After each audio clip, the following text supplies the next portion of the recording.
What if I told you the biggest threat to your money right now isn't a hacker, a scammer, or even a market crash? What if it's time itself? In the next 48 hours, something invisible but powerful is shifting. Not a single event, not one announcement, but a collision of financial forces that quietly reset risk across the global system. Most people will ignore it. Most people will keep doing what they always do, and most people will wake up weeks later wondering why prices jumped, accounts felt tighter, and opportunities disappeared. But a small group of prepared individuals will do 5 very specific things with their cash. Moves that history shows separate survivors from victims. Today, we're not just listing tips, we're uncovering why these 48 hours matter. How financial pressure builds silently, and how the same pattern has repeated for over a century. Stay until the end, because the 5th move is the one most people get completely wrong. To understand why moments like this are dangerous, we need to go backward. Not to yesterday, not to last year, but to the birth of modern money itself. For most of human history, money was physical: gold, silver, commodities. If you held it, you owned it. Then central banking systems emerged. Governments realized something powerful. They didn't need to control gold. They needed to control time and trust. By issuing currency backed by promises instead of metal, they created a system where value could be shifted quietly, gradually, and legally. Deadlines became tools: policy changes, fiscal rollovers, debt resets, interest adjustments, budget cycles, political transitions. Each one acts like a pressure valve, releasing stress in the system, often at the public's expense. And January has always been one of the most sensitive months in global finance. Why? Because it's when new fiscal budgets activate, policy changes quietly begin implementation, market liquidity resets, institutional strategies reposition, governments adjust spending priorities. To most people, January feels calm. Behind the scenes, it's one of the most active financial chessboards of the year. Here's the uncomfortable truth. Cash used to mean safety. Today, cash often means exposure. After the global financial system abandoned gold standards and embraced fiat currency, something fundamental changed. Money stopped being a store of value. It became a tool of policy. Central banks could now print on demand, adjust interest rates, inject liquidity, inflate asset prices, devalue purchasing power without touching your bank balance. This is why people feel poorer even when numbers go up. Because inflation doesn't steal money. It steals time, labor, and future buying power. And when governments face rising debt, slowing growth, or political transitions, they almost always lean on currency management instead of honest reform.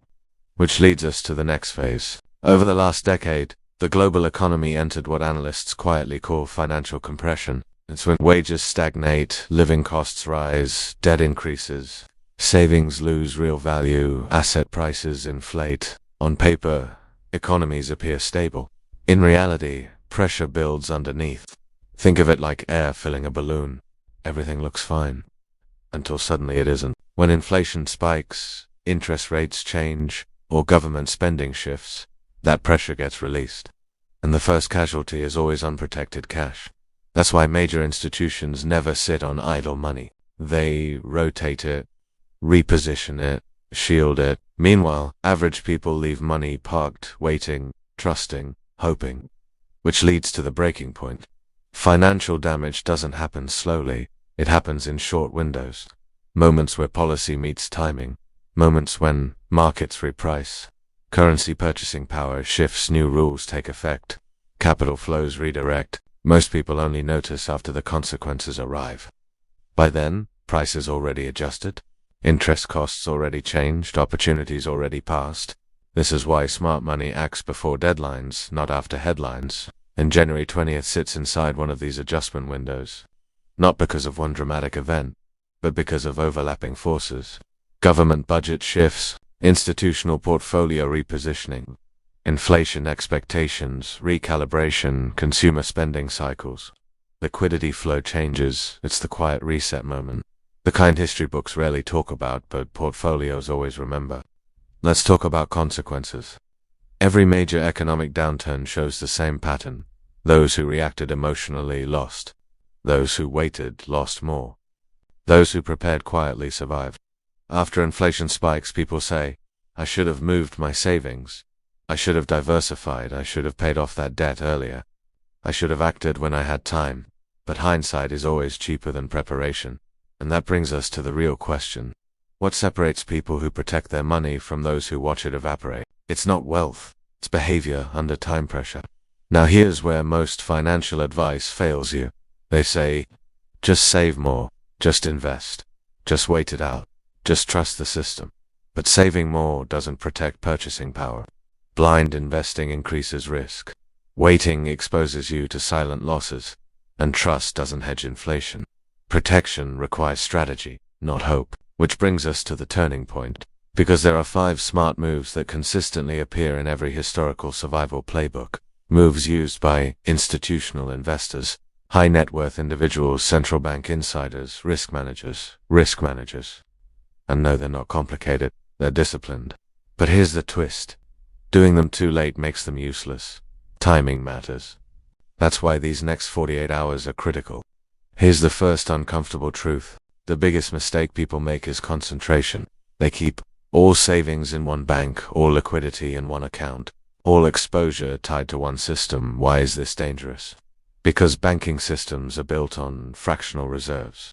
That means your bank does not actually hold all depositors' money. It holds a fraction. During normal times, that's invisible. During financial stress, liquidity dries up, withdrawal limits appear, transfers slow, and access becomes restricted. You don't need a collapse for this to happen. You only need pressure.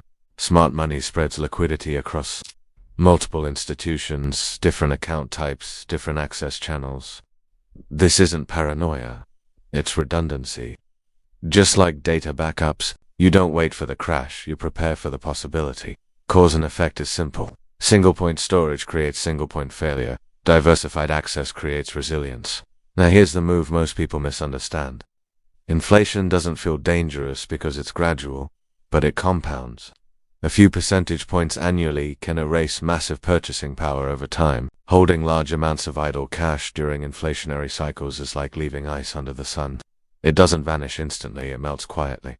The smart move: shift part of your liquidity into inflation-resistant assets, not risky speculation, but historically defensive categories like treasury-protected instruments, hard asset exposure, commodity-linked positions, stable value instruments. The point is not gambling, it's hedging. Institutions never leave all funds in pure cash during inflation pressure. They balance, they rotate, they protect purchasing power. That's the difference between holding money and preserving value. This one is brutally simple. If you are holding cash while carrying high-interest debt, you are losing money on both sides. Debt interest compounds against you. Inflation reduces your cash value. You get hit twice. History shows one constant. During economic tightening cycles, interest burdens increase pressure on households. Credit card rates climb. Loan costs rise. Refinancing becomes harder. Smart move. Use part of your available cash to eliminate or reduce toxic debt. Not strategic low interest leverage, but high-cost consumer debt. This instantly improves monthly cash flow, reduces risk exposure, increases financial flexibility, protects future income. It's not glamorous, but it's powerful. Every financial crisis shows the same pattern. Those who entered debt light survived longer. Those who carried heavy interest loads broke faster. Here's a move almost nobody talks about. It's not just about how much money you have. It's about how fast you can access it. During financial stress, transfers, slow payment systems, lag banks, tighten controls. Withdrawal caps appear. That's why smart individuals maintain emergency access funds, fast settlement accounts. Physical liquidity buffers, backup payment channels, not for fear, for functionality. Because opportunity and emergencies don't wait for approval, processing. Liquidity that's trapped is useless liquidity. This move alone has saved businesses and families during previous market disruptions. Speed matters. Access matters. Flexibility matters. Now we arrive at the most overlooked move, and arguably the most powerful. Most people think protecting cash means freezing it. Smart people convert part of it into future leverage. What does that mean? It means using cash to acquire skills that increase earning power, tools that increase productivity, assets that generate income. Strategic positioning for upcoming cycles. Every major downturn creates two groups: those who lost money and those who invested in capacity. The second group always recovers faster, because while money fluctuates, value creation compounds. If your income potential increases, you hedge against currency weakness. If your skills improve, you become inflation resistant. If your positioning strengthens, you ride the next cycle instead of fearing it. That's what the wealthy understand. Money is not the goal.